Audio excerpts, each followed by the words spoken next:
I watched through the rain-streaked window of the daily grind as my husband Mike loaded expensive luggage into his Tesla, Jessica Palmer laughing beside him as she adjusted her designer coat against the October chill. They looked radiant together, completely absorbed in their private joke while standing in the driveway of what Mike believed was our shared home in Westlake Hills.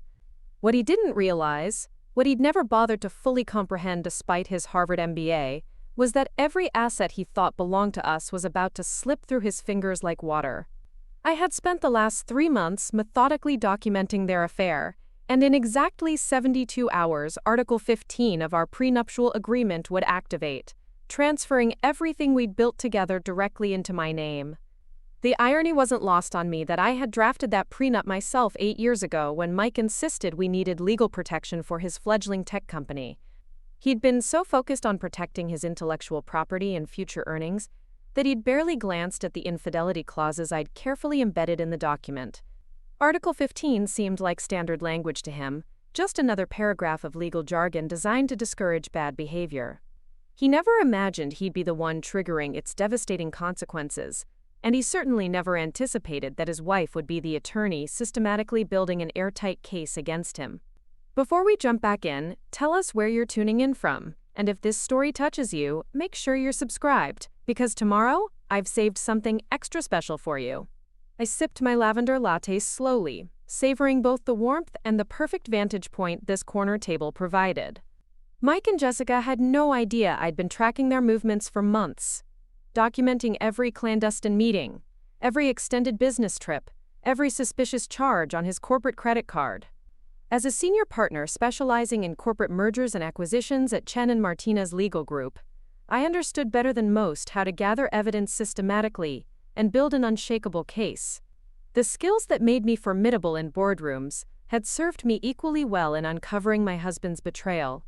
The affair had started 6 months ago, though I suspected Mike's wandering attention had begun much earlier.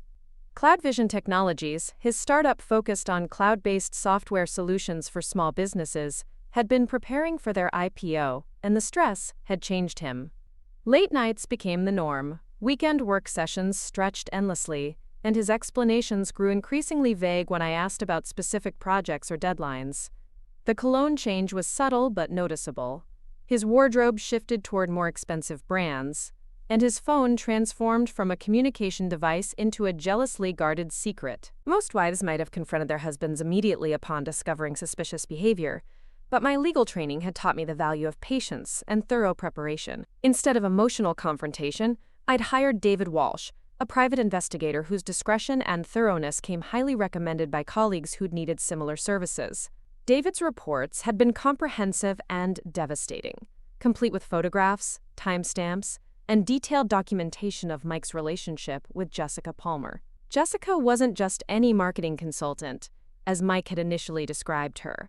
She was the founder of Palmer Strategic, a competitive intelligence firm that specialized in helping companies gather information about their rivals. Her involvement with Mike appeared to be both personal and professional, a dangerous combination that put CloudVision's proprietary information at serious risk. The photographs David had captured showed them together at upscale restaurants, entering and leaving hotel rooms, and engaged in obviously intimate conversations during what Mike claimed were purely business meetings. The most damaging evidence had come from Mike's own carelessness. His corporate email account, which I had legitimate access to as his emergency contact and power of attorney, contained a trail of communications that revealed both the affair and potentially illegal sharing of confidential company information. Jessica's requests for specific technical details about CloudVision's upcoming product launches coincided perfectly with her other clients' competitive strategies, creating a pattern that would be devastating if revealed to CloudVision's board of directors. My phone buzzed with a text from Amanda Chen, my law partner and closest professional confidant. The final documentation package had been completed and was ready for my review. Amanda had been instrumental in helping me navigate the complex intersection of family law and corporate regulations that Mike's behavior had created. Her expertise in high-stakes divorce proceedings had complemented my corporate law background perfectly, creating a formidable team that Mike's inevitable legal representation would struggle to match. The prenuptial agreement we'd signed 8 years ago was a masterpiece of legal precision, though Mike had never fully appreciated its elegance. I'd structured it during my final year of law school, incorporating lessons learned from studying corporate merger documents and hostile takeover defenses. The infidelity clauses weren't simply punitive, they were designed to protect the innocent spouse's financial interests while creating severe consequences for betrayal. Article 15 specifically stated that documented proof of adultery would result in the forfeiture of all marital assets to the faithful spouse, with a 30-day window for the accused party to contest the evidence. That 30-day window was crucial, and Mike was now in day 27 without any awareness that the clock was running.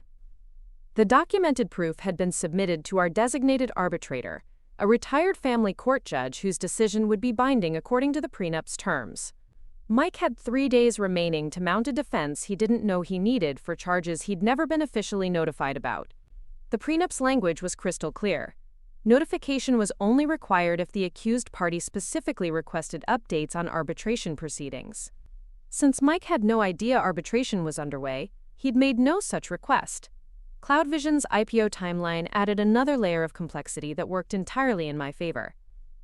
The company was scheduled to go public in 6 weeks, making this the worst possible time for Mike to face personal scandal or legal complications. As a senior executive and significant shareholder, any negative publicity could derail the offering and cost him millions in potential earnings. The preliminary prospectus had already been filed with the SEC, making any material changes to executive circumstances a matter of public record and regulatory scrutiny. Lisa Rodriguez, my best friend since college and now a certified public accountant specializing in forensic accounting, had spent the past month analyzing our financial records with surgical precision. Her findings had been both illuminating and infuriating. Mike had been systematically moving assets into accounts he thought I couldn't access, establishing what appeared to be a financial escape plan that predated his affair with Jessica by several months. The pattern suggested his betrayal wasn't a spontaneous mistake, but a calculated decision made with full awareness of potential consequences. The most shocking discovery had been a joint investment account Mike had opened with Jessica, funded by money he'd diverted from our legitimate joint investments. They'd been planning a life together using assets that legally belonged to our marriage, demonstrating a level of arrogance and entitlement that would make the eventual reckoning all the more satisfying. Lisa's forensic analysis had tracked every transaction, creating a paper trail that would be impossible for Mike to explain or justify in any future legal proceedings. Through the coffee shop window, I watched Mike kiss Jessica goodbye as she climbed into her white BMW. He stood in our driveway for a moment, checking his phone with the satisfied expression of a man who believed he was successfully managing multiple competing priorities. His confidence was remarkable considering how precarious his situation had become, but then again, Mike had always underestimated the people around him, particularly the women in his life. The rain intensified as Jessica drove away, and Mike hurried back toward the house to avoid getting soaked. I finished my latte and gathered my things, preparing to return to the office where Amanda would be waiting with the final arbitration documents. Tomorrow would mark day 28 of Mike's countdown, and I wanted everything prepared for the moment his world collapsed around him. The careful planning that had consumed my life for 3 months was about to reach its culmination, and I felt nothing but cold satisfaction at the approaching resolution. My phone rang as I reached my car, Amanda's name appearing on the screen. The arbitrator had reached his preliminary decision based on the evidence package, she informed me, and it was unequivocally in my favor. The documented proof of Mike's infidelity met every standard outlined in Article 15, and the financial misconduct Lisa had uncovered provided additional grounds for asset forfeiture beyond the prenup's original scope. Mike had 2 days remaining in his window to contest findings he knew nothing about, and then Article 15 would automatically execute.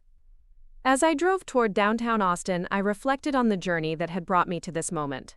8 years ago, I'd been an ambitious law student who'd insisted on protecting myself through careful legal planning. Mike had been an entrepreneur with big dreams and bigger ego, someone who'd seen my insistence on a prenup as practical rather than prophetic. We'd built what appeared to be a successful partnership, combining his business instincts with my legal expertise to create the foundation for substantial wealth and professional achievement. The affair with Jessica represented more than simple marital betrayal. It was a complete violation of the trust and partnership that had defined our relationship from the beginning. Preparing and narrating this story took us a lot of time, so if you are enjoying it, subscribe to our channel. It means a lot to us. Now back to the story. Mike hadn't just cheated on our marriage. He'd compromised our financial security, endangered his company's future, and demonstrated such poor judgment that I could no longer trust him with any aspect of our shared life. Article 15 wasn't revenge. It was protection, ensuring that I wouldn't be financially devastated by his increasingly reckless decisions. CloudVision's pending IPO had been the culmination of 8 years of hard work, strategic planning, and careful investment of both time and money. I'd provided legal counsel during the company's formation, helped structure investor agreements, and even contributed financially during the lean early years when Mike's salary couldn't cover our living expenses.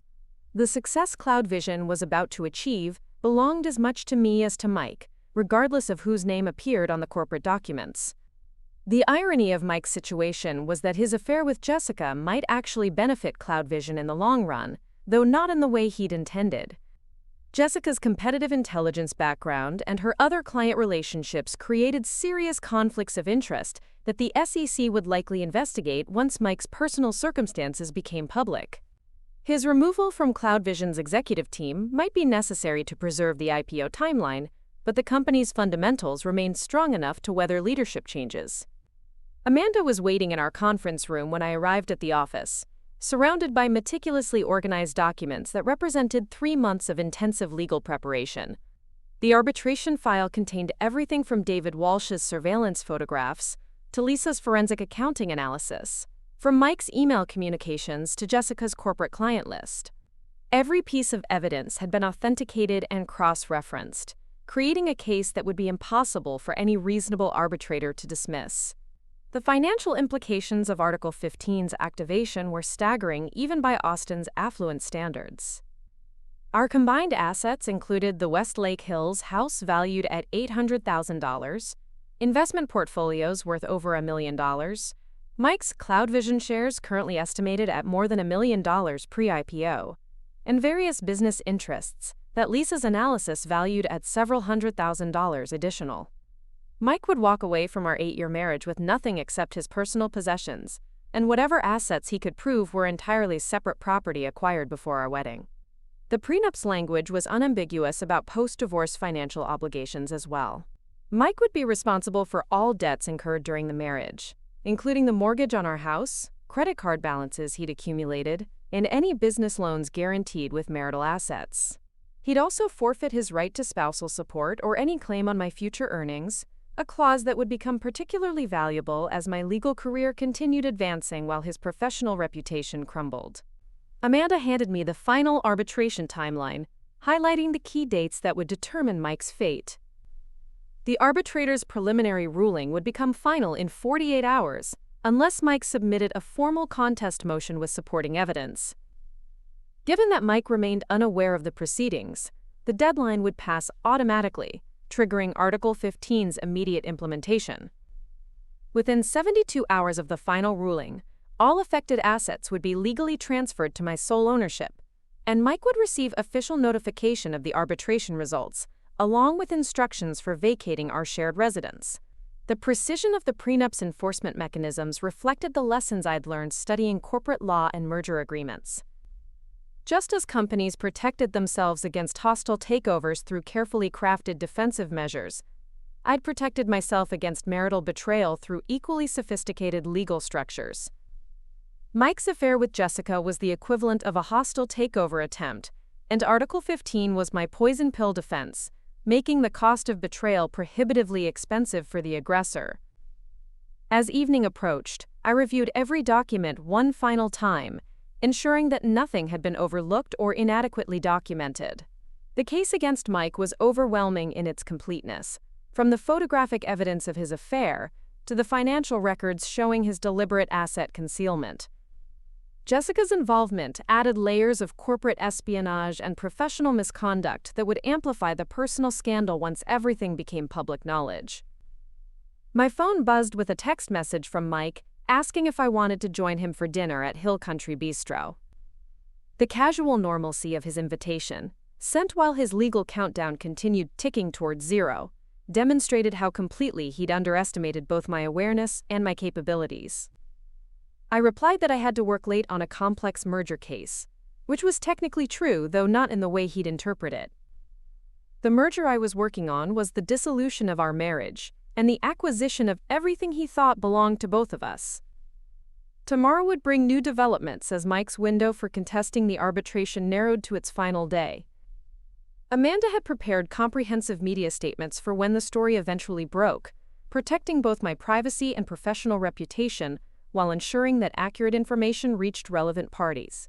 CloudVision's board would need to be notified about their executive's compromised position. The SEC would require disclosure of any material changes affecting the IPO timeline, and various professional organizations would need to understand the circumstances surrounding what would inevitably become a high-profile case study in prenuptial agreement enforcement. The rain had stopped by the time I left the office, replaced by the clear October sky that made Austin's evening skyline particularly beautiful. As I drove home to Westlake Hills, I reflected on how dramatically my life was about to change. Within a week, I'd be the sole owner of everything Mike currently took for granted, from our house to our investment portfolio to his stake in CloudVision Technologies. More importantly, I'd be free from the anxiety and uncertainty that had plagued me for months, as I'd watched him systematically betray everything we'd built together. The house was dark when I arrived, Mike presumably still enjoying his dinner plans, or perhaps meeting Jessica for another of their supposedly secret rendezvous. I walked through the rooms that would soon be entirely mine, appreciating details I'd forgotten while consumed with legal preparations and evidence gathering. The granite countertops in the kitchen, the hardwood floors throughout the main level, the master suite with its panoramic view of the Austin skyline, all of it would remain exactly as I preferred, without any need for compromise or negotiation. In my home office, I opened the secure file where I'd been documenting this entire experience, adding final notes about the arbitration timeline and tomorrow's expected developments. The record would serve multiple purposes: personal closure, professional reference for future similar cases, and insurance against any attempts to rewrite history once Mike discovered the true scope of his losses. Every decision had been documented, every action justified, every outcome anticipated and planned for, with the same precision I brought to my most complex corporate cases. As I prepared for bed, my phone chimed with another message from Mike, this one including a photo of him and several CloudVision colleagues celebrating some minor business milestone. His smile was genuine and relaxed, the expression of someone who believed his life was proceeding exactly according to plan. In less than 48 hours, that expression would be replaced by shock, panic, and the dawning realization that his wife had been 3 steps ahead of him throughout his entire affair with Jessica Palmer. Article 15 had been waiting patiently for 8 years, an elegant legal mechanism that Mike had dismissed as theoretical protection against hypothetical betrayal. Tomorrow, it would begin transforming from contract language into concrete reality, reshaping both our lives in ways that only I had anticipated and prepared for. The foundation of our marriage had been trust, partnership, and shared ambition, but Mike's choices had systematically destroyed each element until only the legal framework remained. Now that framework would provide the structure for my financial independence and his comprehensive defeat, exactly as I'd designed it to function when we'd signed those documents on our wedding day. The alarm sounded at 5:30 as it had every morning for the past 3 months, but today carried the weight of finality that separated it from all the mornings that had come before. Mike stirred beside me, his breathing still heavy with the contentment of someone whose biggest concern was whether CloudVision's quarterly projections would impress potential investors. I slipped from bed with practiced silence, gathering my workout clothes and heading to the home gym we'd installed in the converted garage 2 years ago when Mike decided he needed to project a more athletic image for business networking events. The morning routine had become my sanctuary during these months of careful planning and evidence gathering. 45 minutes on the elliptical gave me time to review the day's priorities while maintaining the physical discipline that kept my mind sharp and focused. The endorphins from intense cardio helped me maintain the emotional equilibrium necessary for long-term strategic thinking rather than impulsive reactions. Mike had always admired my consistency in maintaining this schedule, never suspecting that my apparent dedication to fitness masked a deeper commitment to preparing for the systematic dismantling of everything he thought he controlled. By 6:30, I was showered and dressed for another day at Chen and Martina's legal group, selecting the charcoal gray Armani suit that projected both authority and approachability in client meetings. The morning news played quietly on the bedroom television as Mike gradually awakened, cycling through business reports that included updates on several high-profile IPO preparations. CloudVision hadn't made the featured company list yet, but Mike always watched hopefully for any mention of Austin's growing tech sector and the startups poised for public offerings. Coffee preparation had become an exercise in maintaining normalcy, while internally counting down the hours until Article 15's activation. Mike preferred his espresso strong and black, a habit he'd developed during business trips to Seattle and San Francisco, where he'd absorbed the caffeine culture of successful tech entrepreneurs. I made my usual oat milk latte, adding the lavender honey that helped me maintain calm focus during stressful periods. The kitchen conversation followed familiar patterns about weather, traffic, and our respective schedules for the day ahead. Mike mentioned that he'd be working late again, this time preparing presentation materials for a crucial investor meeting scheduled for the following week. The explanation was delivered with the same casual confidence he'd perfected over months of similar deceptions, complete with specific details about market penetration strategies and competitive positioning analysis. His ability to lie so smoothly about his plans had initially shocked me, but I'd learned to appreciate it as additional evidence of his fundamental character flaws that would soon work entirely in my favor. The drive to downtown Austin provided 25 minutes of solitude to review the final elements of my strategy before Article 15's implementation deadline arrived. Traffic moved slowly through the construction zones along Mopac Expressway, giving me time to mentally rehearse the conversations I'd need to have with Amanda, Lisa, and David Walsh about coordinating tomorrow's execution phase. Every detail had been planned and rehearsed, but the complexity of simultaneously managing legal, financial, and investigative elements required constant attention to timing and sequencing. Amanda was already at her desk when I arrived at the office, surrounded by the organized chaos that characterized her approach to complex litigation cases. Her expertise in high-stakes divorce proceedings had been invaluable throughout this process, providing insights into judicial psychology and arbitration procedures that complemented my corporate law background perfectly. The partnership between our different specializations had created a formidable legal team that Mike's inevitable representation would struggle to match once they discovered the full scope of their disadvantage. The arbitration file had grown to 3 thick binders plus electronic records stored on encrypted drives that would prevent any unauthorized access or tampering. David Walsh's surveillance documentation filled the first binder, complete with photographs, video clips, and detailed narrative reports covering 6 months of Mike's activities with Jessica Palmer. The images were devastating in their clarity and comprehensiveness, showing not just intimate moments but also the systematic pattern of deception that had characterized their relationship from its earliest stages.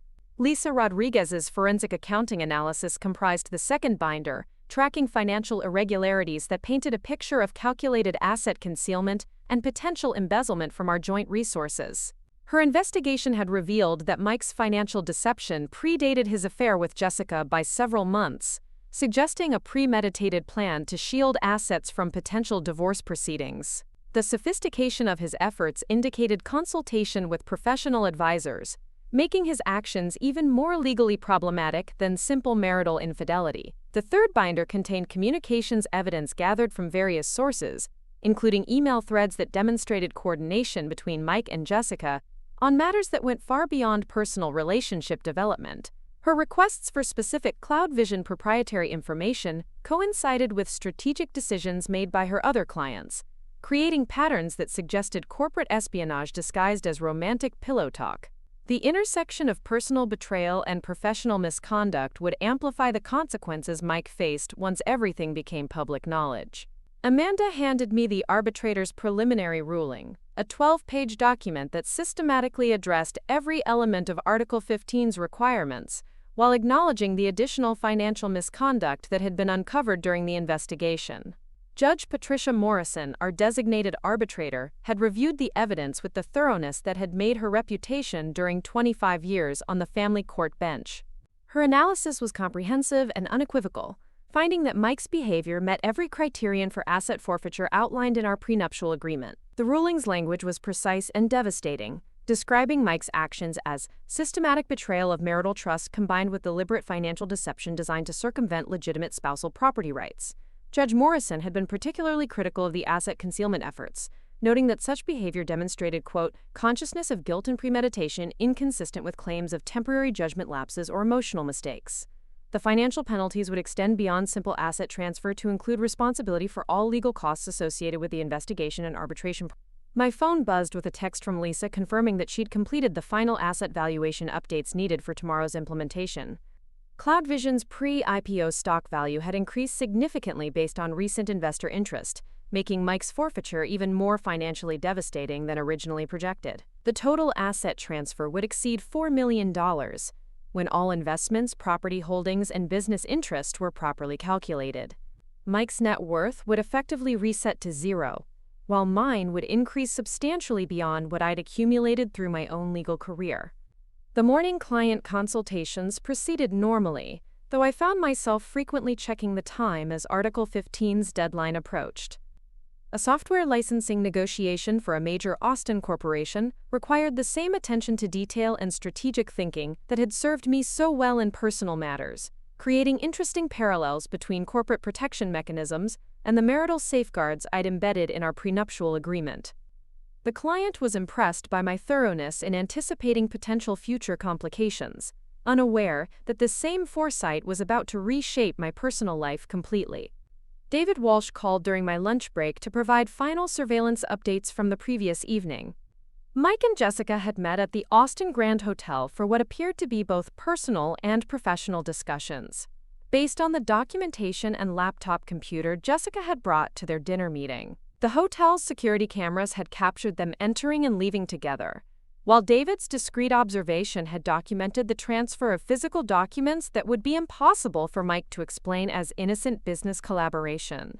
The afternoon brought a conference call with opposing counsel in a merger dispute that highlighted the importance of thorough due diligence in preventing costly mistakes during complex transactions. The parallels to my situation with Mike were unmistakable, as both cases involved one party attempting to conceal material information that fundamentally altered the risk profile of the arrangement. The corporate clients were paying millions for legal protection against exactly the kind of deception Mike had practiced in our marriage, making Article 15's enforcement seem like a natural extension of standard business practices. Amanda joined me for coffee at 4 o'clock to review tomorrow's implementation timeline and ensure that every detail had been properly coordinated. The asset transfer process would begin automatically at midnight when the arbitration deadline passed without contest from Mike, triggering a series of legal mechanisms that would reshape our financial relationship overnight.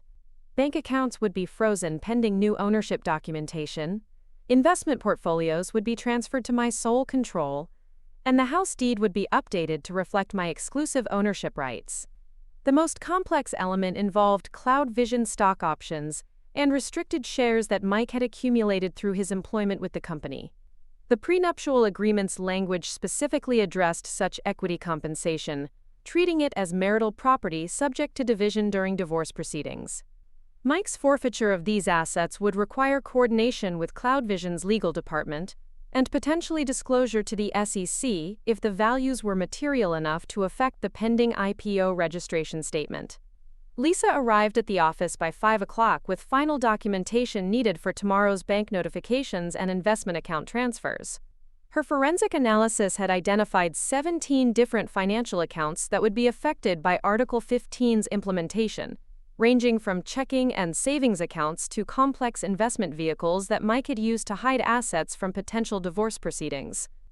The breadth of his financial deception was remarkable, demonstrating a level of premeditation that made his eventual punishment seem both appropriate and inevitable.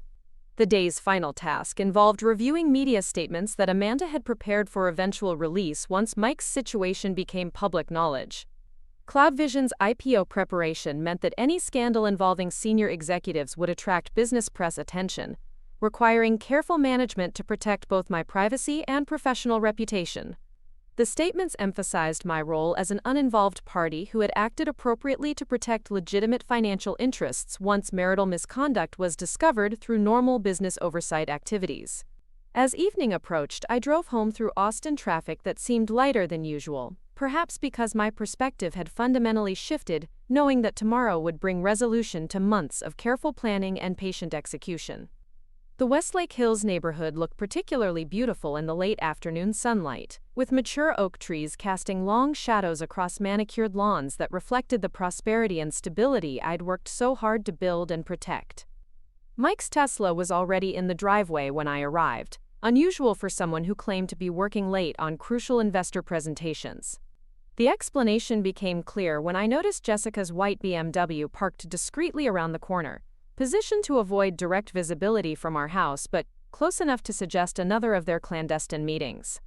The audacity of conducting their affair so close to our home demonstrated a level of arrogance that would make tomorrow's revelations even more satisfying to witness. Inside the house, Mike was pacing the kitchen while talking intensely on his phone, his body language suggesting stress levels that contradicted his usual confident demeanor when discussing CloudVision business matters. The conversation appeared to involve damage control rather than strategic planning, with Mike's responses indicating that he was receiving unwelcome news about some aspect of his professional or personal situation. His facial expression showed concern approaching panic, though he attempted to maintain composure when he noticed my arrival. The phone call concluded with Mike promising to, quote, handle the situation and, quote, provide additional documentation to unnamed parties who were apparently questioning some aspect of his recent activities. His attempt to appear nonchalant when he greeted me was undermined by visible perspiration and nervous energy that suggested his carefully constructed facade was beginning to crack under external pressure. Whatever crisis he was managing seemed unrelated to our marriage or his affair with Jessica, adding another layer of complexity to his already precarious position. Dinner conversation was strained, with Mike repeatedly checking his phone for messages while attempting to maintain normal discussion about my workday and our weekend plans. His distraction was obvious and unprecedented, as he'd always prided himself on being fully present during our evening meals, regardless of business pressures. The change in his behavior suggested that multiple problems were converging simultaneously, creating stress levels that would only intensify once Article 15 activated and added marital asset forfeiture to whatever professional difficulties he was already facing. The evening news included a segment about SEC investigations into several Austin-area tech companies, though CloudVision wasn't specifically mentioned among the firms under scrutiny. Mike's reaction to the story was carefully controlled but unmistakably nervous, confirming my suspicion that his current stress levels reflected regulatory concerns rather than simple business competition or investor relations challenges. The timing couldn't have been worse for him, as personal scandal would compound any professional vulnerabilities just when he most needed to project stability and competence. As we prepared for bed, Mike's phone rang with another urgent call that he answered in the bathroom with the door closed, speaking in hushed tones that prevented me from overhearing specific details. The conversation lasted nearly 20 minutes and concluded with what sounded like frustrated resignation, rather than confident problem-solving. When he emerged, his expression showed the strain of someone facing multiple crises without adequate resources or allies to address them effectively. The final irony of the evening was Mike's attempt to initiate physical intimacy, apparently seeking comfort and connection at exactly the moment when our marriage was about to end through his own actions. His need for reassurance was understandable given the multiple pressures he was facing, but the timing made his overtures feel more manipulative than affectionate. I deflected his advances gently but firmly, claiming fatigue from a demanding workday that had indeed been emotionally and mentally exhausting. As Mike fell asleep beside me, I reviewed the next day's timeline one final time, ensuring that every element was properly coordinated and nothing had been overlooked during months of careful preparation. At midnight, Article 15 would automatically activate, beginning the legal process that would transfer ownership of everything Mike currently took for granted. By tomorrow evening, his understanding of our relationship and his financial security would be fundamentally and permanently altered. The house was quiet except for Mike's steady breathing and the distant hum of traffic on nearby highways. In less than 6 hours, the 30-day deadline would pass without contest, making Judge Morrison's preliminary ruling final and binding. Article 15's enforcement mechanisms would begin reshaping our lives according to the terms I'd carefully crafted 8 years ago when Mike had been too focused on protecting his business interests to fully comprehend the marital protections I was simultaneously establishing. Sleep came easily despite the momentous changes approaching with dawn. The months of planning and preparation had eliminated uncertainty and anxiety, replacing them with confidence that justice would be served through legitimate legal processes rather than emotional confrontation or destructive revenge. Article 15 represented protection rather than punishment, ensuring that marital betrayal would carry consequences proportionate to the damage inflicted on innocent spouses who had invested their trust and resources in partnerships that were systematically violated. The first notification arrived at exactly 12:01 a.m. through the encrypted messaging system Amanda and I had established for sensitive communications. Article 15 now active. Arbitration final. Implementation begins immediately. I read the message in the darkness of our bedroom, listening to Mike's peaceful breathing beside me as his 30-day window closed forever without his knowledge. The legal mechanisms I'd embedded in our prenuptial agreement 8 years ago were now transforming from theoretical protection into concrete reality, reshaping our financial relationship while he slept peacefully beside me. The beauty of Article 15's design lay in its precision and inevitability, once triggered by documented infidelity. Unlike traditional divorce proceedings that could drag on for months or years while assets were hidden and legal strategies evolved, the prenuptial agreement's enforcement was swift and absolute. Mike had signed away his right to contest asset division when he agreed to binding arbitration for any disputes related to marital misconduct. Judge Morrison's ruling wasn't subject to appeal or negotiation, making the transfer of our combined wealth as certain as any corporate merger once the shareholders had voted approval. Dawn brought the systematic activation of financial mechanisms that would strip Mike of everything he'd taken for granted, while simultaneously consolidating my control over assets I'd helped build through 8 years of strategic investment and careful planning. The Austin Community Bank received electronic notification at 6 a.m. that our joint accounts were now subject to new ownership arrangements, freezing Mike's access while maintaining mine through updated documentation that Amanda had filed during the night. Similar notifications went to investment brokers, insurance companies, and property management firms that handled various aspects of our financial portfolio. Mike's alarm sounded at 7 o'clock as usual, beginning what would be his final morning of believing himself wealthy and financially secure. His routine shower and coffee preparation proceeded normally, though I noticed him checking his phone more frequently than usual and responding to text messages with obvious concern. The stress he displayed the previous evening appeared to be intensifying, suggesting that professional problems were accelerating alongside the personal crisis he remained unaware of confronting. The morning news included expanded coverage of SEC investigations into Austin-area technology companies, with specific mention of potential securities violations related to IPO preparations and investor disclosure requirements. Mike's reaction was carefully controlled but unmistakably worried, confirming my suspicion that CloudVision was facing regulatory scrutiny that could jeopardize their public offering timeline. The intersection of professional and personal crises would soon create a perfect storm that would overwhelm his ability to manage multiple simultaneous disasters. Breakfast conversation was minimal, with Mike distracted by constant phone monitoring and several urgent text exchanges that he conducted discreetly while pretending to read business reports on his iPad. His explanations about investor meetings and presentation preparation seemed increasingly hollow given his obvious anxiety levels and the furtive nature of his communications. Whatever crisis he was managing appeared to be escalating beyond his control, making the timing of Article 15's activation particularly devastating for his overall stability. The drive to downtown Austin provided 25 minutes of solitude to absorb the magnitude of what had just occurred during the night. Every asset Mike considered partially his own now belonged exclusively to me, from our house in Westlake Hills to his CloudVision stock options that would be worth millions once the IPO completed successfully. His transformation from wealthy tech executive to financially dependent spouse had occurred while he slept, accomplished through legal mechanisms he'd agreed to but never fully understood. Amanda was waiting in her office, with documentation confirming that all asset transfers had been processed, according to schedule, during the early morning hours.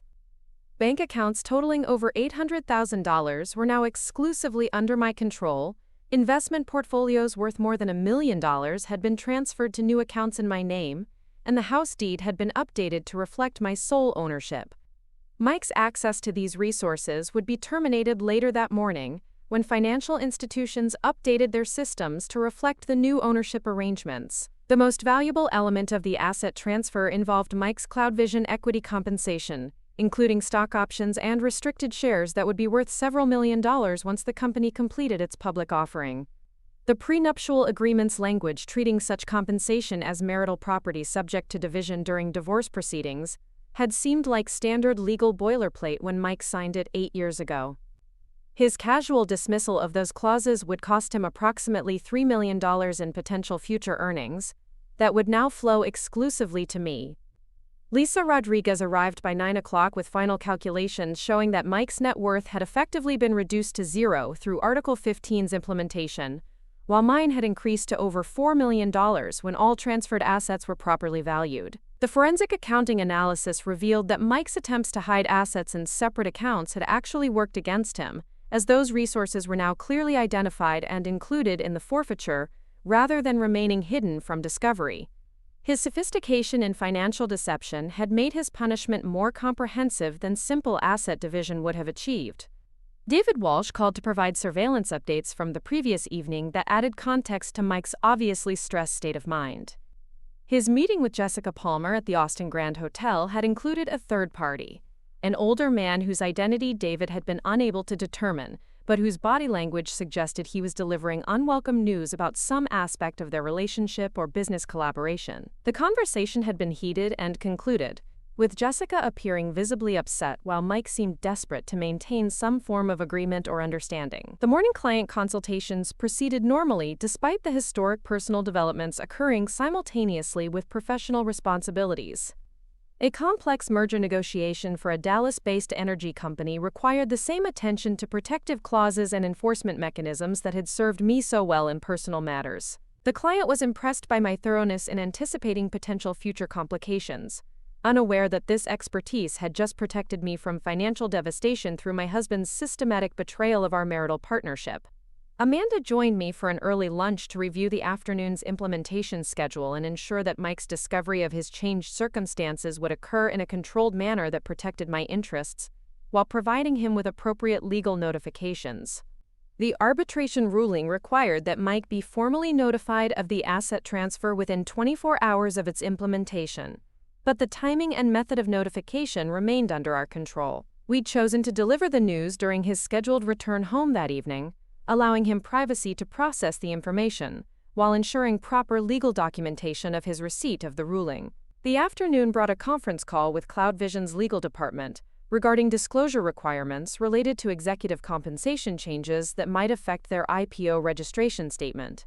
Mike's forfeiture of stock options and restricted shares represented a material change in executive holdings that would require SEC notification if the values exceeded certain thresholds. The legal team was obviously unaware that these changes resulted from personal rather than professional circumstances, making their questions about the underlying reasons for the equity transfer particularly awkward to address without violating confidentiality requirements.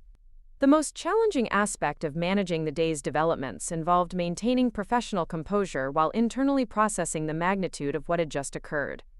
8 years of marriage had ended not through emotional confrontation or lengthy divorce proceedings, but through the clinical execution of legal mechanisms I'd created to protect myself from exactly the betrayal Mike had chosen to pursue.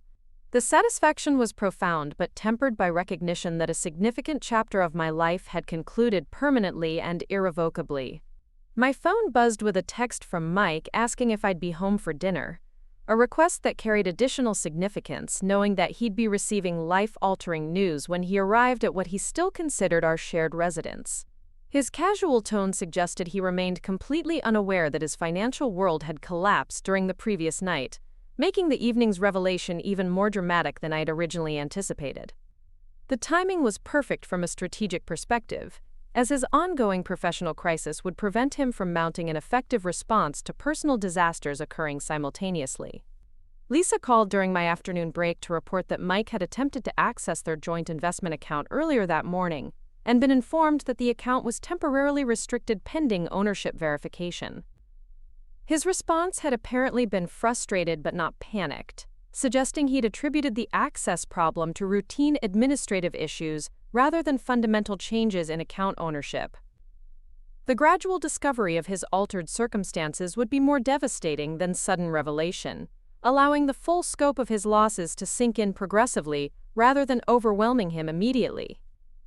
The prenuptial agreement's enforcement had been designed to avoid the extended legal battles that characterized most high-asset divorces, protecting both parties from the emotional and financial costs of protracted litigation, while ensuring swift resolution once marital misconduct was documented. Mike's agreement to binding arbitration had seemed like a minor compromise 8 years ago, when he was focused on protecting CloudVision's intellectual property from potential future divorce claims. His willingness to accept arbitration for any marital disputes had made Article 15's enforcement both legally unassailable and practically immediate. Amanda handed me the formal notification documents that would be delivered to Mike that evening, complete with detailed explanations of the arbitration process, findings of marital misconduct, and comprehensive lists of all assets being transferred to my exclusive ownership. The presentation was professional but devastating, documenting not just the affair with Jessica Palmer, but also the financial deception that had been uncovered during the investigation. Mike would learn simultaneously that his marriage was over, and that he'd lost everything he'd worked to accumulate during our 8 years together. As the workday concluded, I drove home through Austin traffic that seemed lighter than usual, perhaps because my perspective had fundamentally shifted, knowing that I was returning to a house that now belonged exclusively to me, rather than representing shared marital property subject to future division or negotiation.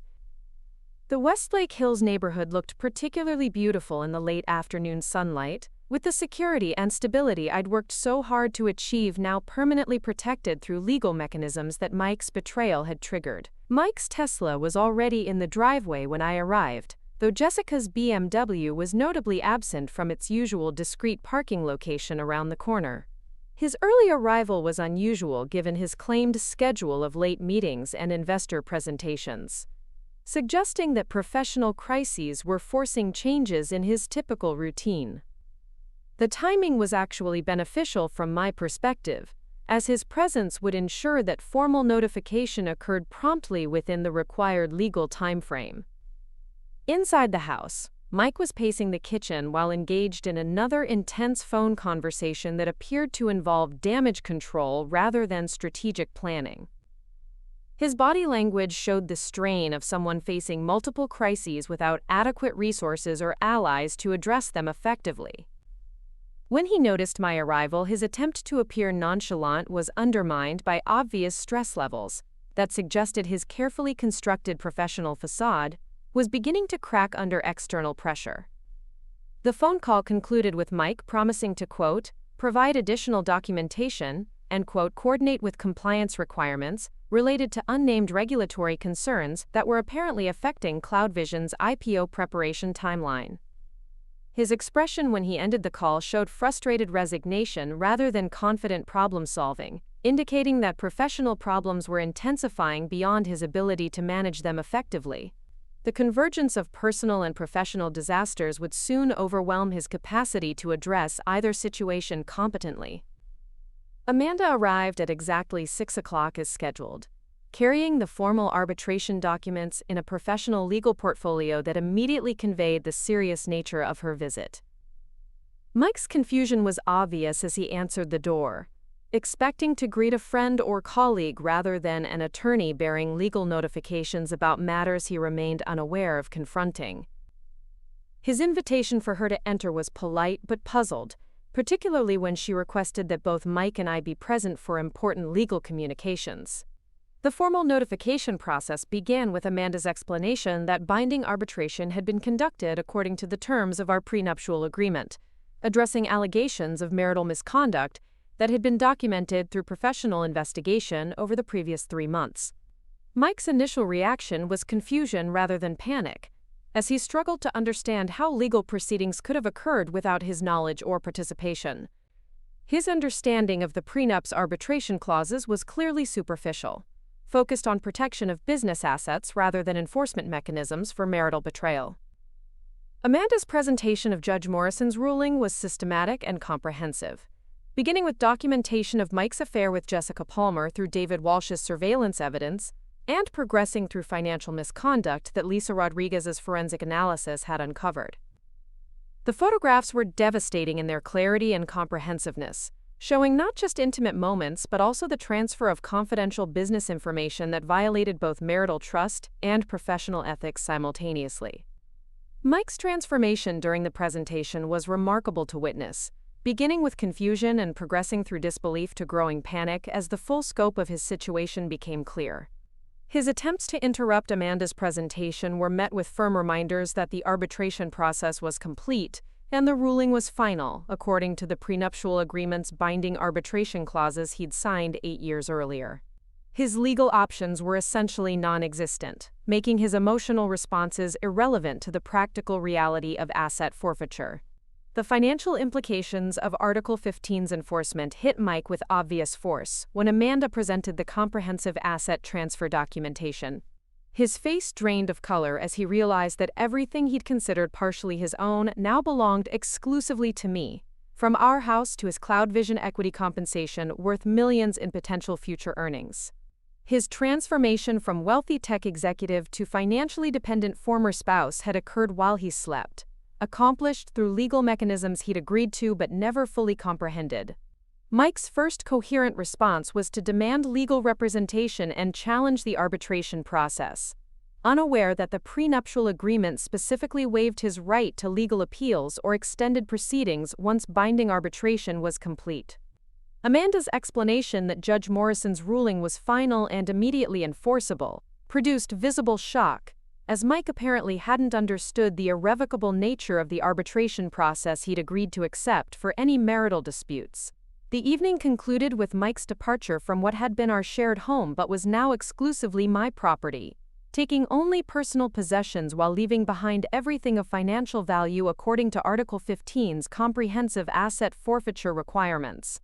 His final words were threats of legal challenges and accusations of entrapment, neither of which would change the reality that his choices had triggered consequences he'd agreed to accept when signing our prenuptial agreement 8 years earlier. As Amanda departed with confirmation that all legal notifications had been properly delivered and documented, I walked through the house that now belonged entirely to me, appreciating the security and stability that careful legal planning had protected from Mike's systematic betrayal. Article 15 had functioned exactly as designed, transforming theoretical protection into concrete asset preservation, while ensuring that marital misconduct carried consequences proportionate to the damage inflicted on innocent spouses. The silence that followed Mike's departure was profound and peaceful, marking the end of months of careful investigation and strategic planning, while beginning a new chapter defined by financial independence and personal freedom from his deception and manipulation. The hidden advantage had been my foresight in creating legal protection that Mike had dismissed as unnecessary, making his eventual punishment both inevitable and entirely self-inflicted through choices he'd made with full knowledge of potential consequences. The systematic documentation of Mike's betrayal had begun 3 months earlier, when a routine review of our joint credit card statements revealed charges that didn't align with his explanations of business activities and professional obligations. A dinner for two at Austin's most exclusive restaurant on an evening when he'd claimed to be working late on investor presentations had been the first concrete evidence that something fundamental had changed in our marriage. The charge appeared on our account the same day he'd texted about missing dinner due to urgent CloudVision deadlines, creating a discrepancy that demanded investigation rather than confrontation. My legal training had taught me that successful outcomes in complex disputes required comprehensive evidence rather than emotional accusations, making systematic investigation essential before any strategic response could be formulated. The discovery of Mike's deception triggered the same methodical approach I used in corporate merger due diligence, beginning with careful analysis of available information and expanding systematically to build an unassailable case. The goal wasn't revenge but protection, ensuring that any eventual legal proceedings would be decided based on documented facts rather than competing narratives or judicial sympathy. David Walsh came highly recommended by colleagues who'd needed discreet investigative services during their own marital difficulties. Though none had faced the complexity of professional misconduct intertwined with personal betrayal that characterized Mike's situation. Our initial consultation revealed that David's background in corporate security and financial investigation would be particularly valuable for documenting the intersection of personal and professional impropriety that Mike's affair with Jessica Palmer represented. His fee structure was substantial, but justified given the sophisticated surveillance and analysis capabilities needed for building legally admissible evidence. The surveillance began with basic pattern analysis, documenting Mike's actual whereabouts during claimed business meetings and professional obligations that supposedly required extended hours away from home. David's initial reports revealed systematic deception spanning several weeks, with Mike's actual activities differing significantly from his explanations about investor meetings, client presentations, and strategic planning sessions. The pattern of lies was more extensive than simple affair concealment, suggesting deliberate effort to create cover stories for activities that extended beyond romantic rendezvous. Jessica Palmer's background investigation produced disturbing revelations about her professional activities and client relationships that elevated Mike's involvement with her, from personal indiscretion to potential corporate espionage. Her consulting firm specialized in competitive intelligence gathering for technology companies, using various methods to acquire proprietary information about rivals' product development, market strategies, and financial performance. Several of her clients were direct competitors to CloudVision, creating obvious conflicts of interest that Mike's relationship with her would only amplify if confidential information was being shared during their intimate encounters. The most damaging evidence emerged from digital forensics analysis of Mike's electronic communications, conducted by specialists David brought in to examine deleted emails, text messages, and cloud storage accounts that Mike thought were secure from discovery. The recovered communications revealed not just romantic exchanges with Jessica, but also systematic sharing of CloudVision proprietary information, including product specifications, customer lists, and strategic planning documents that competitors would pay substantial amounts to acquire. Mike's pillow talk was literally worth millions to Jessica's other clients. Financial analysis conducted by Lisa Rodriguez revealed asset concealment efforts that predated Mike's affair with Jessica by several months, suggesting premeditated planning for eventual divorce proceedings rather than spontaneous relationship development. Mike had systematically moved money from our joint accounts into separate holdings that he'd attempted to shield from potential discovery, demonstrating consciousness of guilt and advanced planning that would make his eventual legal position even more precarious. The sophistication of his financial deception indicated professional consultation, making his actions deliberate rather than impulsive. The investigation expanded to include Jessica's financial activities and client relationships, revealing patterns that suggested her involvement with Mike was as much business strategy as personal attraction. Her billing records showed significant payments from CloudVision competitors during the same period her relationship with Mike intensified, creating circumstantial evidence that their affair was designed to facilitate information transfer rather than representing genuine romantic connection. The timing correlations were too precise to be coincidental, suggesting coordinated planning between Jessica and her clients to exploit Mike's personal vulnerabilities. Surveillance documentation included hundreds of photographs and hours of video coverage showing Mike and Jessica together in various compromising situations, from intimate dinners at upscale restaurants to extended stays at luxury hotels throughout Austin and surrounding areas. The evidence was comprehensive and unambiguous, eliminating any possibility that Mike could claim innocent business collaboration or casual friendship to explain their relationship. More importantly, the documentation showed consistent patterns of behavior over extended periods, proving systematic deception rather than isolated incidents of poor judgment. The most sophisticated element of the investigation involved electronic surveillance of Jessica's business communications and client interactions, conducted through methods that David assured me were legally admissible, while protecting my own liability for any potentially questionable information-gathering techniques. The results revealed explicit discussions about acquiring CloudVision proprietary information through Jessica's relationship with Mike, including specific requests from her clients for technical specifications and market analysis that only senior CloudVision executives would have access to review or share. Mike's professional communications, accessed through legitimate emergency contact privileges that were part of my power of attorney documentation, contained increasingly concerning exchanges about CloudVision's IPO preparation and potential regulatory issues that weren't being disclosed to the full executive team or board of directors. His emails suggested knowledge of SEC investigation activities and potential securities violations that could jeopardize the public offering timeline, information that would be valuable to short sellers or competitors seeking to exploit CloudVision's vulnerabilities during the crucial IPO period. The investigation timeline was carefully structured to ensure that evidence collection concluded before Article 15's 30-day notification period expired, preventing Mike from discovering the surveillance and potentially destroying evidence or altering his behavior to minimize legal exposure. The comprehensive documentation package was submitted to Judge Morrison exactly 30 days before the arbitration deadline, initiating the formal review process while Mike remained completely unaware that his marriage and financial security were being evaluated through binding legal proceedings. David's final surveillance report included analysis of Mike's psychological state and behavioral patterns during the investigation period, providing insights into his likely responses once the arbitration results were revealed and Article 15's enforcement began. The assessment suggested that Mike's confidence and sense of control made him particularly vulnerable to shock when his carefully constructed deceptions were exposed, potentially leading to poor decision-making that would compound his legal and financial difficulties during the crisis period following asset forfeiture. The digital evidence package included encrypted backup copies of all communications, financial records, and surveillance materials stored in multiple secure locations to prevent loss or tampering during potential future legal proceedings. Amanda's legal team had ensured that all evidence collection methods met admissibility standards while protecting my own liability for any investigative techniques that might be questioned during eventual court review. The comprehensive documentation would support not just Article 15's enforcement, but also potential criminal referrals if Mike's professional misconduct warranted prosecution.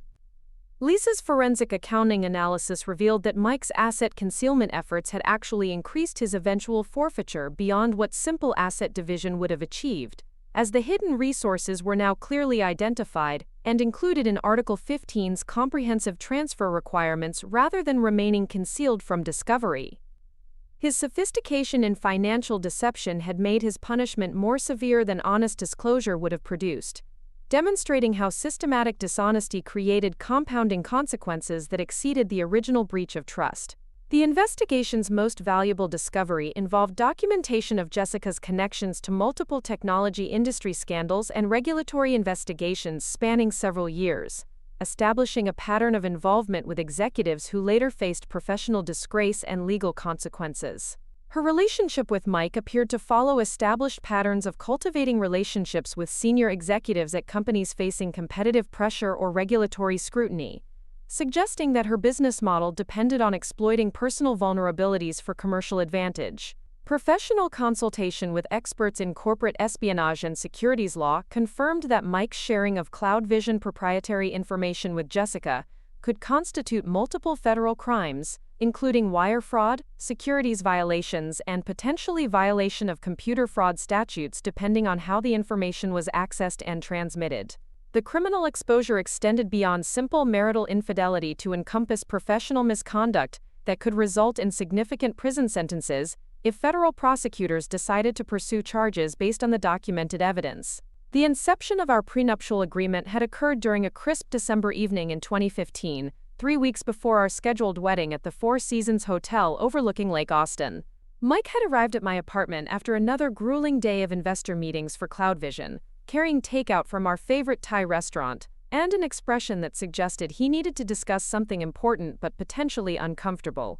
His typical confidence was replaced by nervous energy as he arranged the food containers on my dining table, clearly rehearsing an approach to a conversation he'd been avoiding for several days.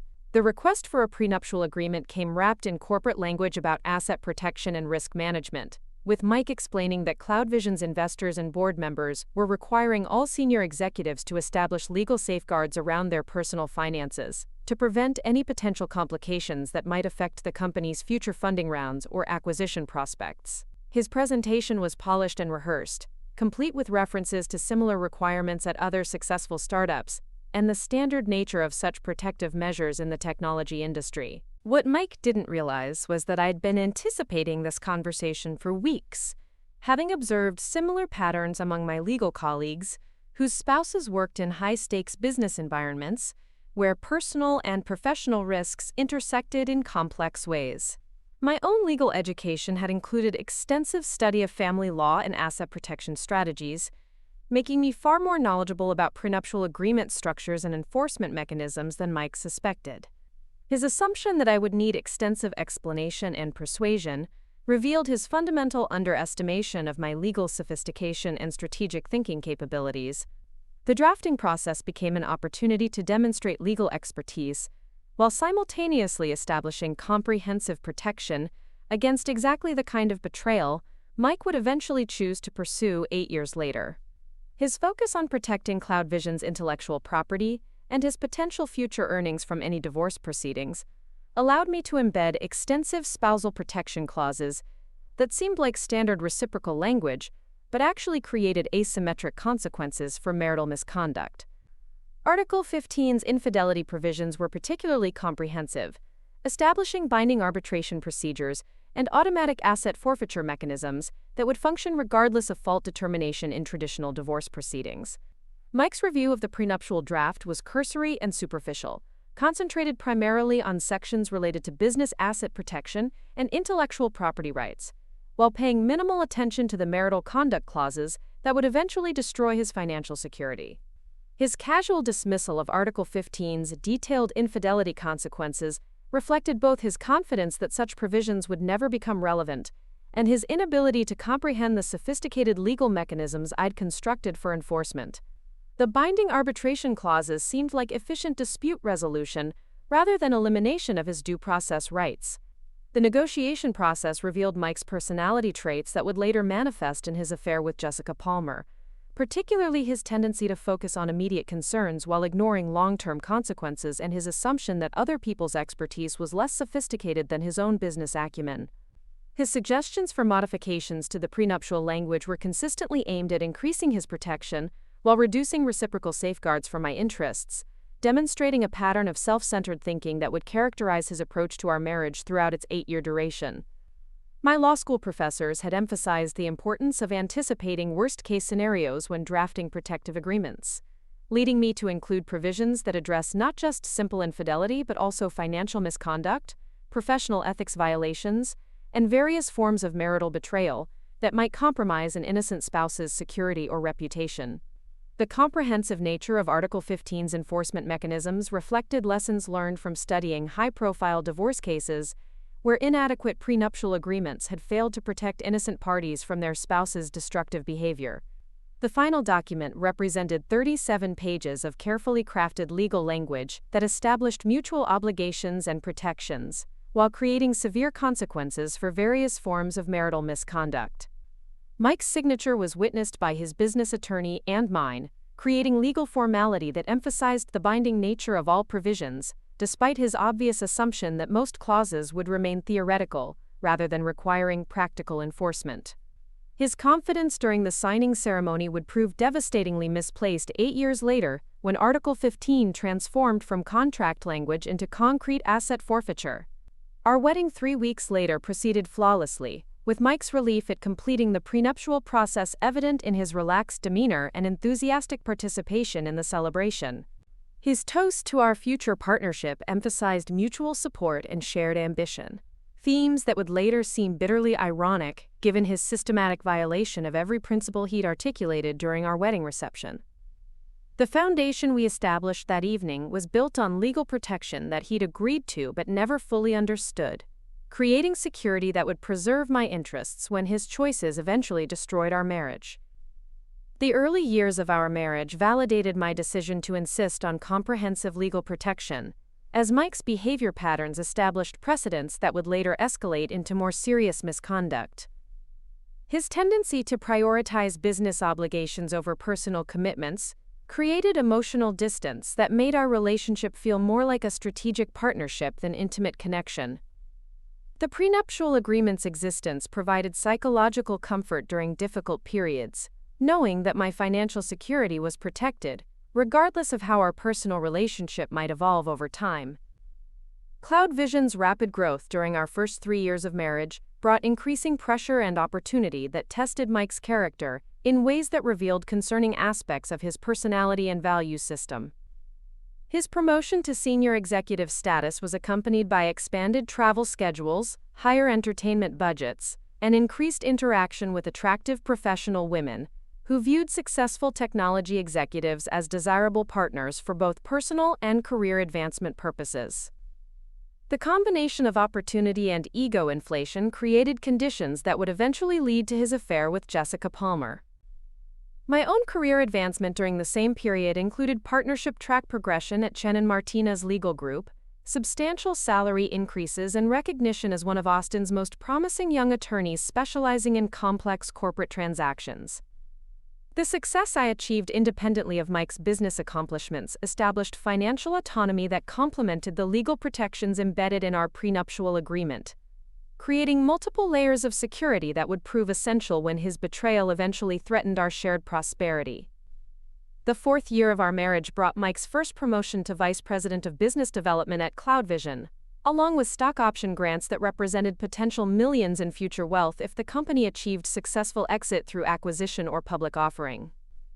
His excitement about the financial possibilities was infectious initially, though his increasing focus on networking events and industry conferences began creating distance between us that felt more professional than personal. The boundaries between his work life and personal identity became increasingly blurred as CloudVision's prospects improved. During this same period, my legal practice expanded to include several high-profile merger and acquisition cases that enhanced my reputation throughout Austin's business community while providing insights into corporate misconduct patterns that would later help me recognize similar warning signs in Mike's behavior.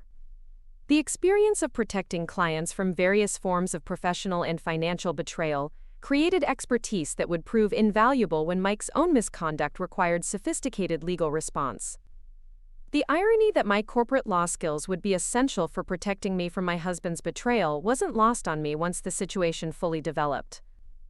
The 5th and 6th years of our marriage established patterns that would define our relationship's trajectory toward eventual dissolution, with Mike's increasing absorption in CloudVision's business activities leaving less time and emotional energy for personal connection or mutual support. His explanations for late nights and weekend work sessions became more elaborate and less verifiable, though I attributed the changes to legitimate business pressures rather than personal misconduct. The benefit of doubt I extended during this period reflected trust that he would later systematically violate through his affair with Jessica Palmer.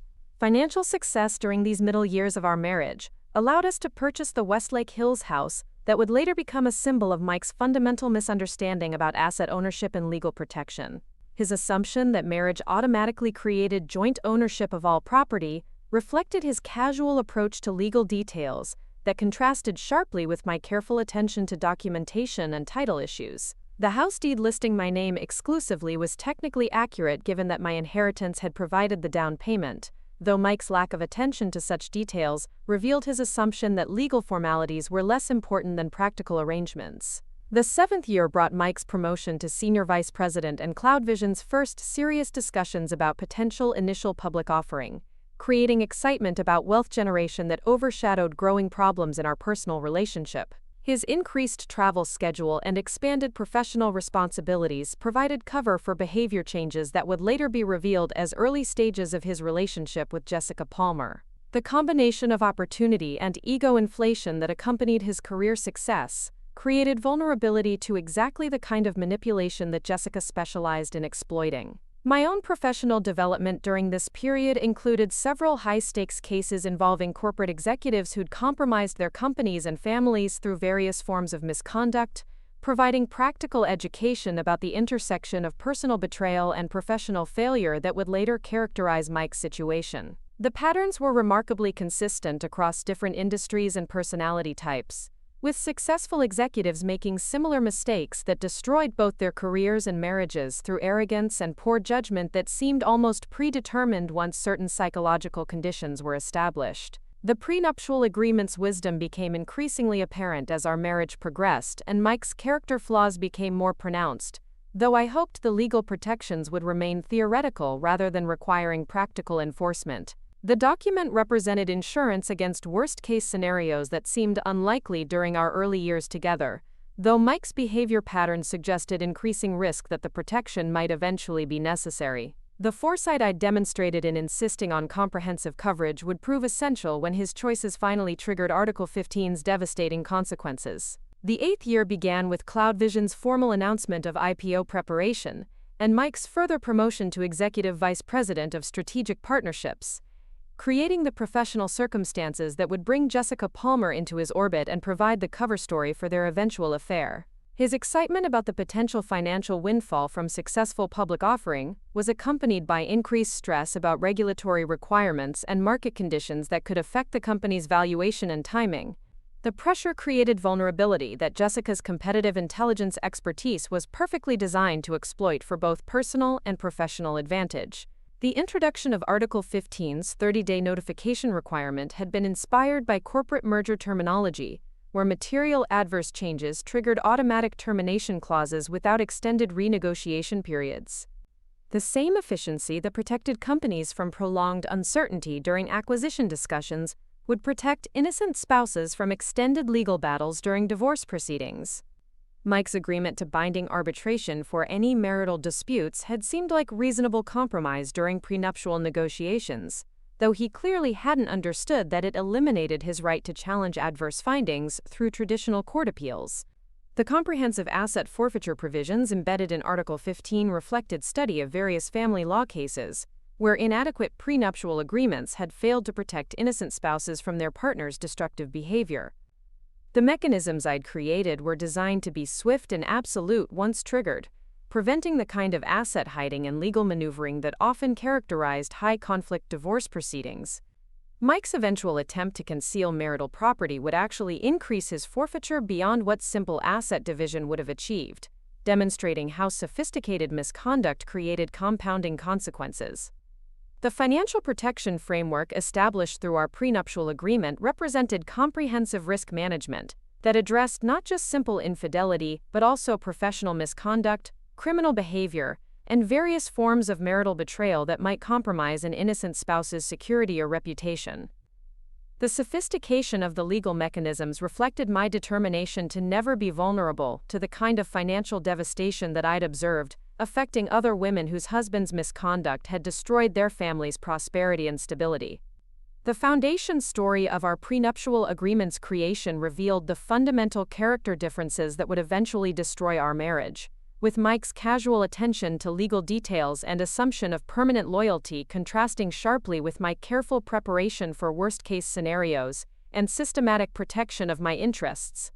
His confidence that such protection would never be necessary demonstrated the arrogance that would later make him vulnerable to Jessica Palmer's manipulation, and ultimately trigger the very consequences he'd dismissed as theoretical impossibilities. The irony that Mike's own insistence on legal protection for his business interests had provided the framework for my personal protection wasn't lost on me, as Article 15's enforcement reshaped our financial relationship according to terms he'd agreed to, but never fully comprehended. The prenuptial agreement represented the most valuable legal document I'd ever drafted, providing security and justice that traditional divorce proceedings rarely achieved, while ensuring that marital betrayal carried consequences proportionate to the damage inflicted on innocent spouses who'd invested their trust and resources in partnerships that were systematically violated through selfish choices and poor judgment. Mike's departure from our Westlake Hills home that evening marked the beginning of a cascade of consequences that would reshape both our lives in ways that only I had anticipated and prepared for through months of careful planning and legal strategy. His shocked expression as he loaded his personal belongings into the Tesla he could no longer afford to maintain reflected the complete reversal of power dynamics that Article 15's enforcement had accomplished within 24 hours. The transformation from confident tech executive to financially devastated former spouse had occurred through legal mechanisms he'd agreed to but never bothered to understand. making his destruction both inevitable and entirely self-inflicted. The morning after Mike's forced departure brought the first wave of professional consequences that would compound his personal losses and create a perfect storm of legal, financial, and reputational disasters that would define the remainder of his life. CloudVision's board of directors received an urgent briefing about potential SEC violations and executive misconduct that could jeopardize their IPO timeline, forcing immediate decisions about Mike's continued employment and the company's regulatory exposure. His removal from all executive responsibilities was announced before noon, accompanied by internal communications emphasizing the company's commitment to compliance and ethical business practices.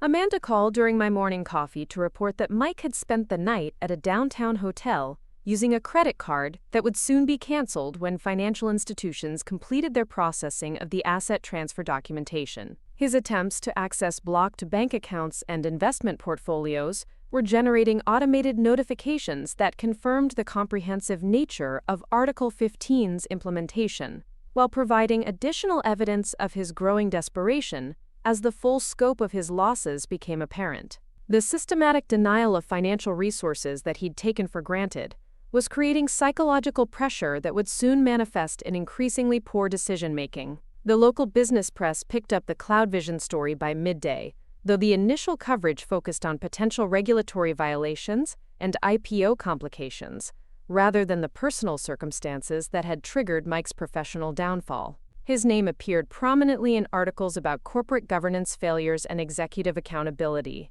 establishing the foundation for reputation damage that would make future employment opportunities increasingly difficult to secure. The intersection of personal betrayal and professional misconduct was creating a narrative that would follow him throughout any attempted career recovery.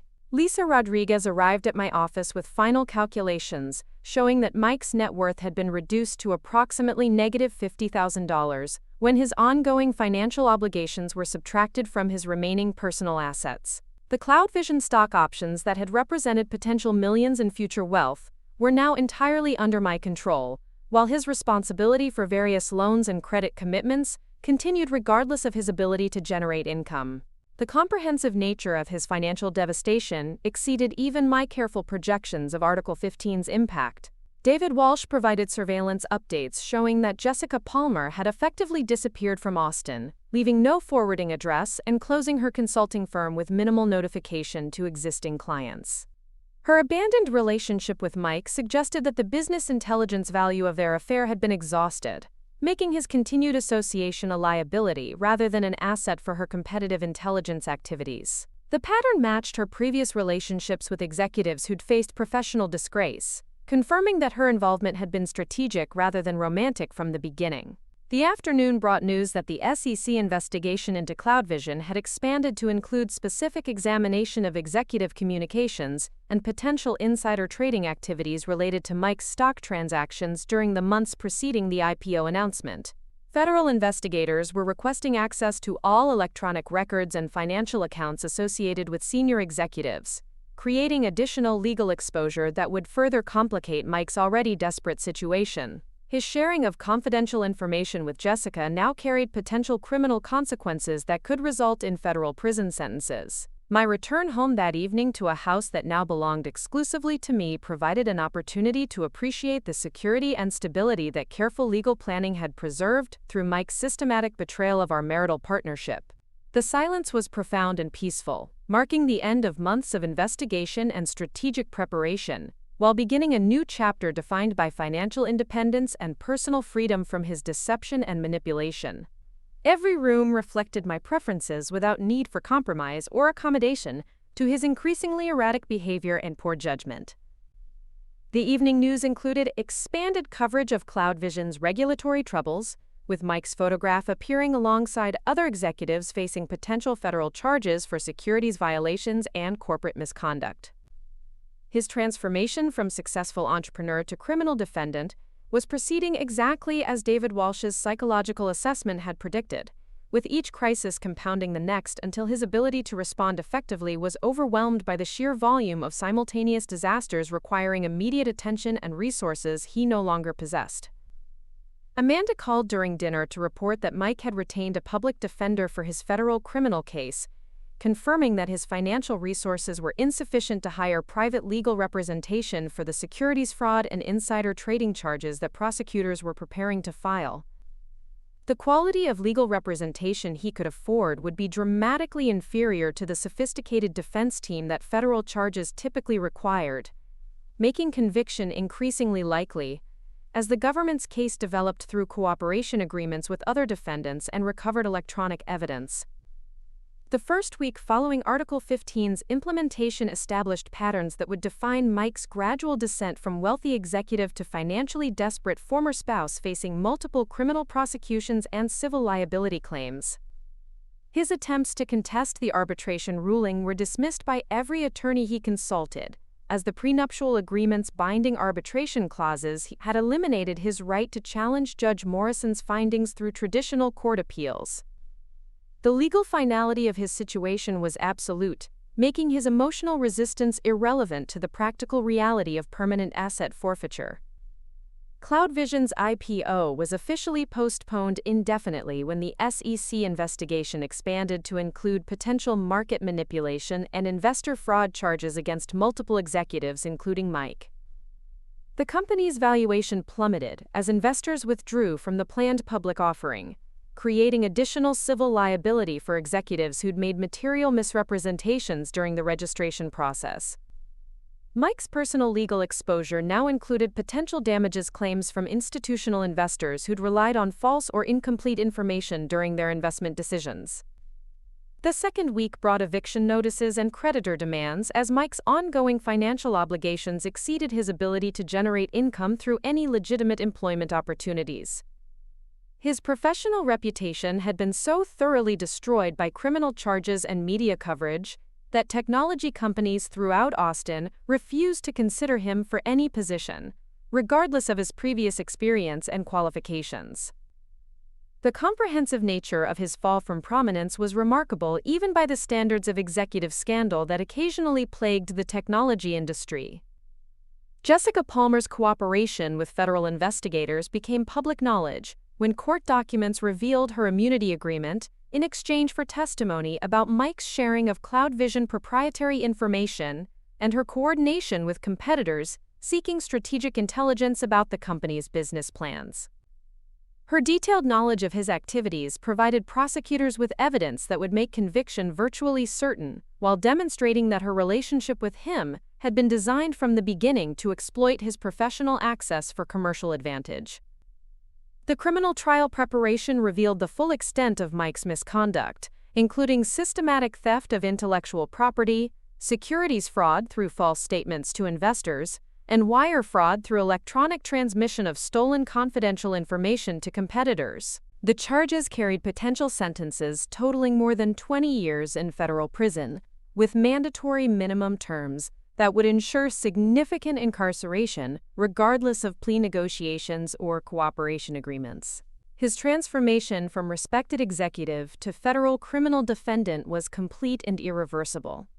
My professional life continued advancing during this period, with several high-profile merger cases enhancing my reputation throughout Austin's business community, while providing opportunities to demonstrate expertise in complex corporate transactions and regulatory compliance. The contrast between my steady career progression and Mike's spectacular professional collapse reinforced the wisdom of maintaining financial independence and legal protection against potential spousal misconduct that could have otherwise destroyed my own achievements and security. The third month following Article 15's enforcement brought Mike's guilty plea to multiple federal charges in exchange for a reduced sentence of 12 years in federal prison, with restitution payments that would extend well beyond his release. His allocution before the federal judge included detailed admissions of misconduct that eliminated any remaining possibility of rehabilitation within the technology industry, while establishing legal precedent for similar cases involving executive misconduct and corporate espionage. The finality of his criminal conviction provided closure that complemented the civil resolution achieved through our prenuptial agreement. CloudVision emerged from the scandal with new leadership and renewed investor confidence, eventually completing a successful IPO that valued the company at significantly higher levels than originally projected. My ownership of Mike's forfeited stock options generated substantial wealth that exceeded even optimistic projections of Article 15's financial impact, providing resources that ensured permanent financial independence and security for the remainder of my life. The irony that Mike's misconduct had ultimately increased rather than decreased my financial position wasn't lost on me, as I planned for a future built on the foundation of his comprehensive defeat. The divorce finalization occurred through administrative processing rather than court proceedings, as Mike's criminal conviction and asset forfeiture had eliminated any remaining issues requiring judicial resolution. The prenuptial agreement's efficiency in addressing complex financial and legal circumstances had prevented the extended litigation that characterized most high-asset divorce cases, while ensuring swift resolution that protected my interests completely. The legal mechanisms I'd created 8 years earlier had functioned exactly as designed when Mike's choices finally triggered their enforcement. 6 months after Article 15's implementation, Mike began serving his federal prison sentence at a minimum security facility in East Texas. His transformation from wealthy executive to convicted felon complete and permanent. The media coverage of his sentencing emphasized the devastating consequences of corporate misconduct and personal betrayal, creating a cautionary tale that would influence executive behavior throughout Austin's technology community. His story served as validation that sophisticated legal planning could protect innocent spouses from even the most destructive forms of marital betrayal. My promotion to senior partner at Chen & Martinez Legal Group was announced the same week Mike entered federal custody, marking the culmination of career advancement that had proceeded independently of our marriage, while providing the expertise necessary for protecting myself when his misconduct threatened our shared prosperity. The recognition reflected achievements that belonged entirely to me, rather than representing any form of shared marital success, emphasizing the importance of maintaining professional identity and financial autonomy, regardless of personal relationship circumstances. The house in Westlake Hills had been completely redecorated to reflect my personal preferences without any need for compromise or accommodation to Mike's taste or lifestyle requirements. Every room represented my vision and choices, creating a living environment that felt authentically mine for the first time since our marriage began 8 years earlier. The physical transformation of our former shared space paralleled the legal and financial transformation that had eliminated Mike's claim to any aspect of the life we'd built together. 1 year after Article 15's enforcement, I received a letter from Mike's federal prison facility requesting permission for him to include me in his approved correspondence list. The request was denied without consideration, as the prenuptial agreement's non-contact provisions remained in effect regardless of his incarceration status. The finality of our separation was absolute, preventing any future attempt to re-establish communication or connection that might compromise the peace and security I'd achieved through his comprehensive defeat. The CloudVision IPO success had generated investment returns that exceeded $8 million from Mike's forfeited stock options, creating wealth that ensured financial independence for the remainder of my life, while providing resources for philanthropic activities and strategic investments that would benefit the Austin community. The foundation I established in my name focused on supporting legal education and advocacy for domestic violence prevention, using Mike's forfeited assets to protect other women from similar forms of betrayal and financial abuse. Professional recognition for my expertise in complex prenuptial agreement drafting and enforcement brought speaking opportunities throughout Texas and neighboring states, sharing lessons learned from the successful protection of my own interests, while educating other attorneys about sophisticated legal mechanisms for preventing marital misconduct consequences. The prenuptial agreement I'd created had become a model for comprehensive spousal protection that was being adapted by family law practitioners nationwide. The final irony of Mike's situation was that his attempt to steal from our marriage through affair and asset concealment had actually increased the financial resources available to me through Article 15's forfeiture provisions, while his criminal misconduct had eliminated any possibility of rebuilding his life or career after prison release.